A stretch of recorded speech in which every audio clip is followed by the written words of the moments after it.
of you to come back at 4 o'clock. Thank you. Start with our final panel of the day.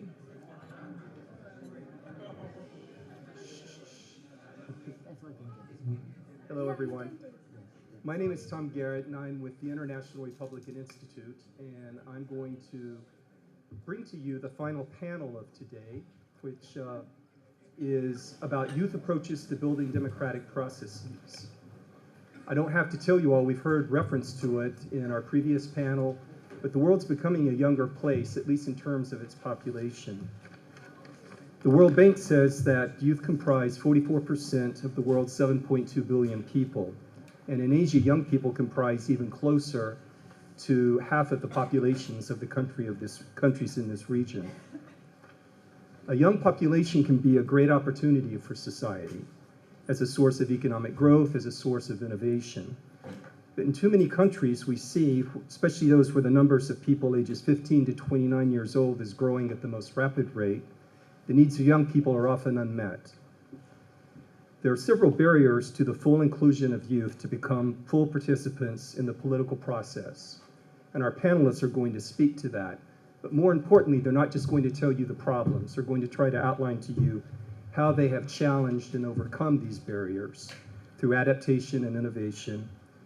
For instance, by using technology to bypass outdated systems, and how young people can engage directly in their countries with the politics and civil society.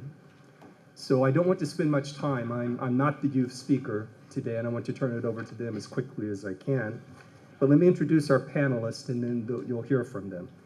At the end of the table, we have from Indonesia, Elina Ciptadi-Perkins. She's an awards-winning public relations consultant with more than 10 years' experience in the education sector. For our discussions today, I think you'll find of interest, she was also communications director of Kawal Pemilu, which was a website created to facilitate internet users to crowdsource voter tabulations during the 2014 Indonesian presidential election. She and others worked to get hundreds of volunteers in Indonesia and overseas that worked on this project, which produced very fast voting results that were only different by about 1% or so from the final election results that were announced. Next to her from Bangladesh is Shahed Kayes. He's a teacher, a poet, and a cultural rights activist. He initiated a movement in his country for the education of children of river gypsy, cobbler, fisherfolk, Dalit, and indigenous communities.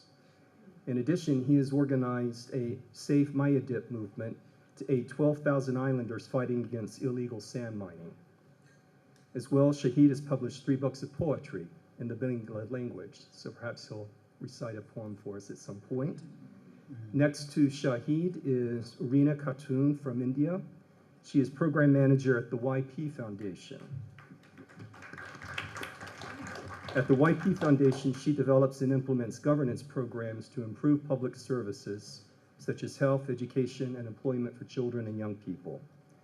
She also manages a voter mobilization campaign called What Does Your Vote Want?, which supports young women's engagement with voting and governance. And last but not least, we have from Cambodia, a blogger, Ritthy. Applause.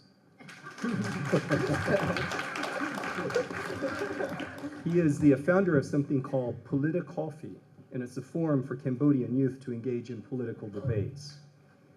Among many of the services they provide, they have 30 youth analysts who create political content in both English and Khmer, which they disseminate on various social media platforms.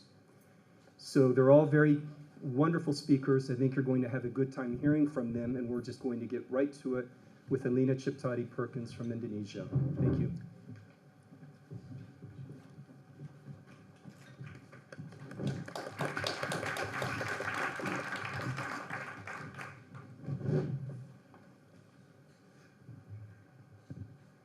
Okay, while the PowerPoint is being set up, I just want to say good afternoon, ladies and gentlemen, and I just want to express just how honored I am to be here with you.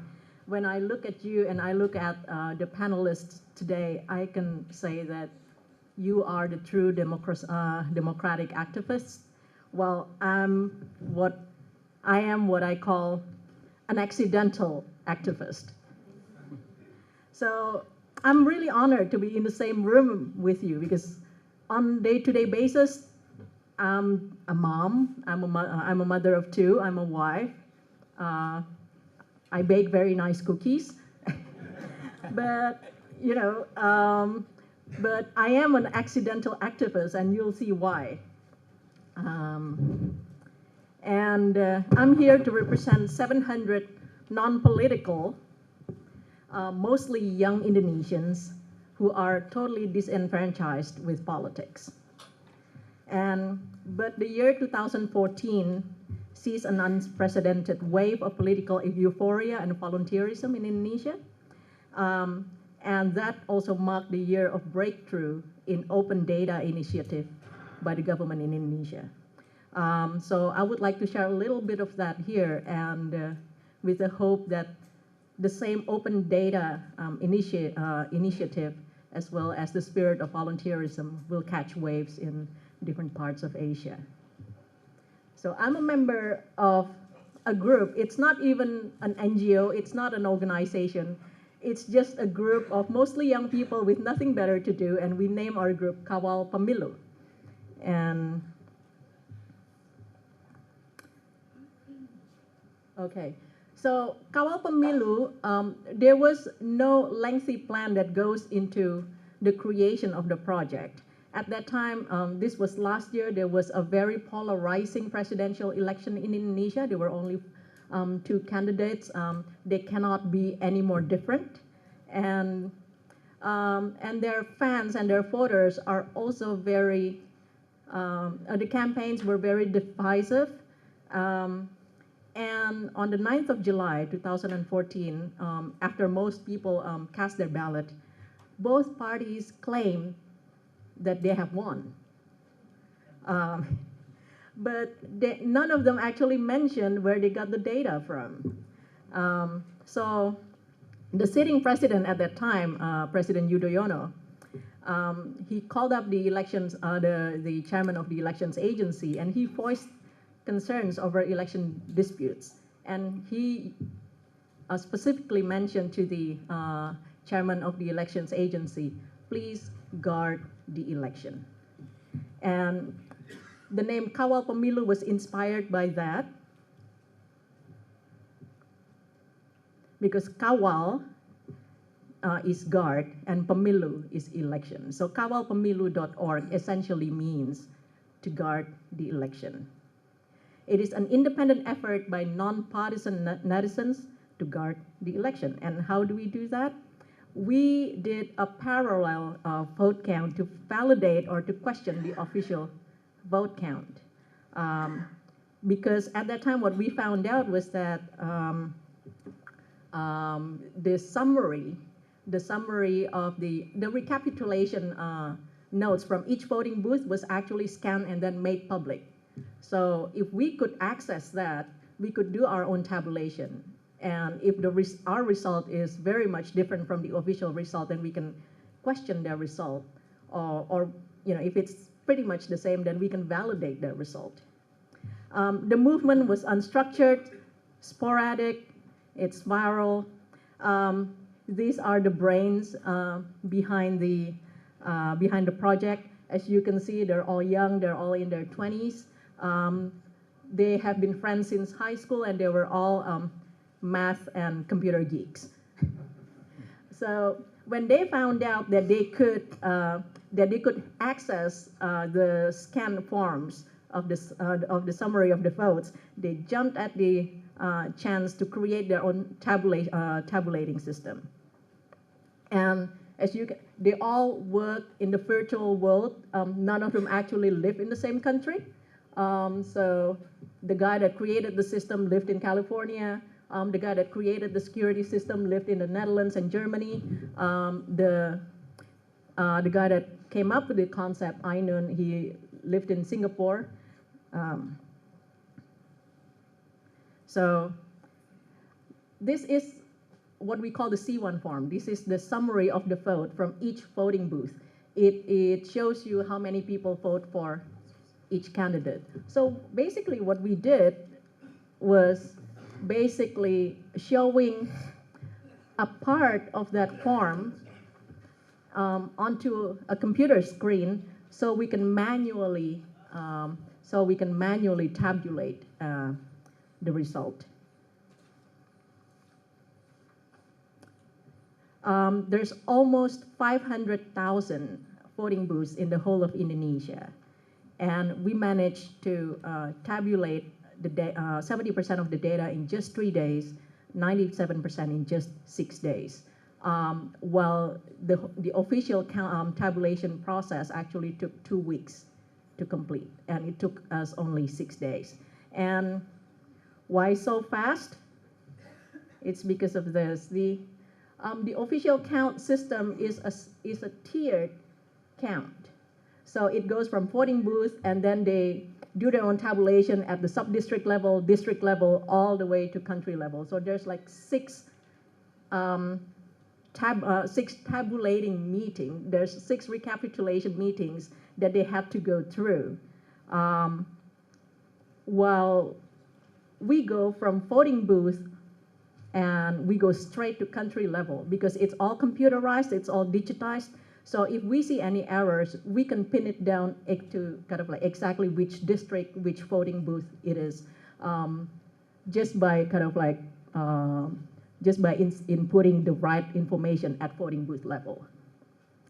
So we finished 478,000 voting booths in 81,000 sub-districts, 7,000 districts, 500 towns, and in 33 provinces in just 6 days.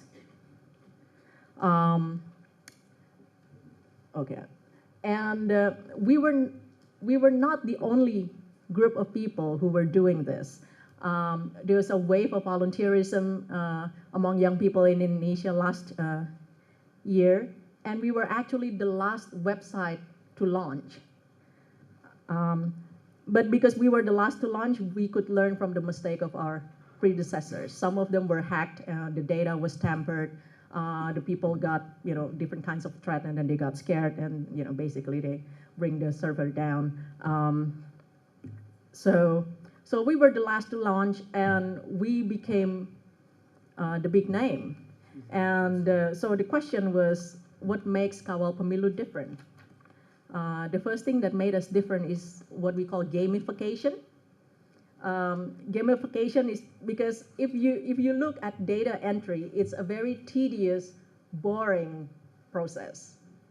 But what we do is that we create a system of top scorers, and we give people a sense of closure, and then we publish the name of the top scorers. So it's like playing a game on a computer or on your phone. Another thing that made us different from other similar initiatives was our large base of volunteers. We have more than 700 volunteers, and they reside in 27 countries in more than 20 cities in Indonesia. So things happen really fast because there are 700 people ready to do the work. And if you see their professions, none of them come close to anything political. We have everything from kind of like dog trainer to fashion designer.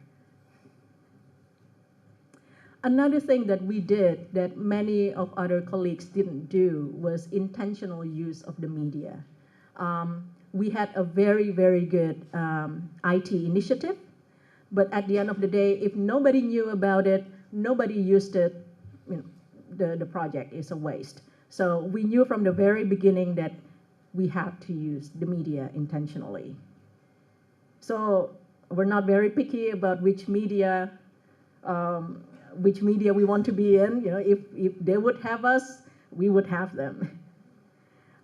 We used a combination of social and conventional media. So we were all over social media, but also we were in magazines and TVs.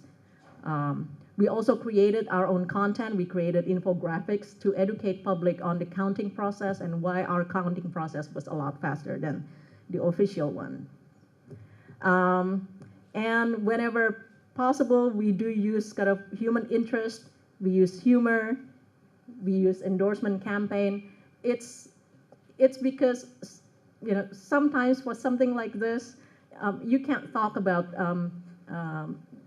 you can talk serious all the time. Politics is a serious matter, and sometimes you just have to lighten it up with humor. You have to lighten it up with graphics. You need to have other people saying good things about you and your initiative, and that's exactly what we did. We're also not very picky about speaking engagement. If a group of people want to hear about what we did and how we did it, we're happy to entertain that request.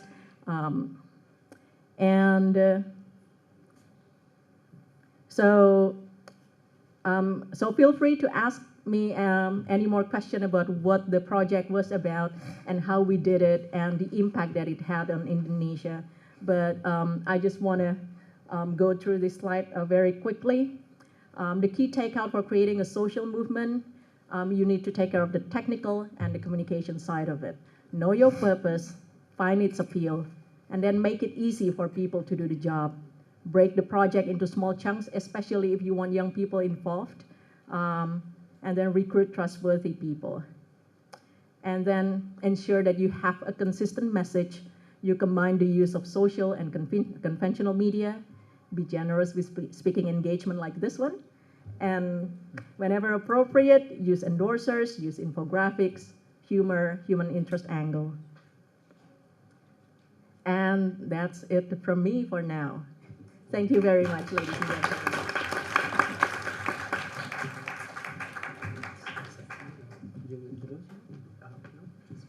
Okay, now it's time for Cambodia. So, Cambodia has undergone impressive change for last several years. The ruling party, the Cambodian People's Party, has been in power for around 36 years after the Pol Pot regime, the genocidal regime in Cambodia. Its popularity right now has been decreased because too long in power and many questions that this ruling party cannot answer to the new voter, to the new young people in Cambodia. Cambodia, we have 15 million population, and 70% of those 15 million population are under 30 years old. So those young people, they have new need, they have the new agenda, and those were not answered by the government, by the ruling party. So what they do, they travel to other country for those working population, young people. They travel as a laborer. They go to work in Thailand, Malaysia, and South Korea. The GDP per capita in Cambodia is very low if you compare to ASEAN country. It's just $1,000. It's even less than Laos, $1,600 GDP per capita.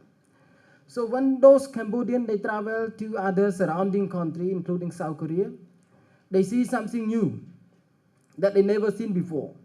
Because in Cambodia, mass media, I would say all mass media, like TV, radio, newspaper, were mainly controlled by government. So we don't see new things. So we don't know what we need. And people believe that we are poor because something wrong in the past, something wrong in last lives. So they don't really know it's about politics, it's about policy. So when young people, they see something new, they see something better developed in other country, they send the message.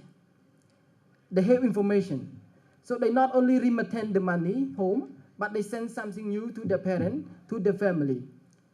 So these young people, these migrants, has influence on the decision making of their relatives, their parents in Cambodia.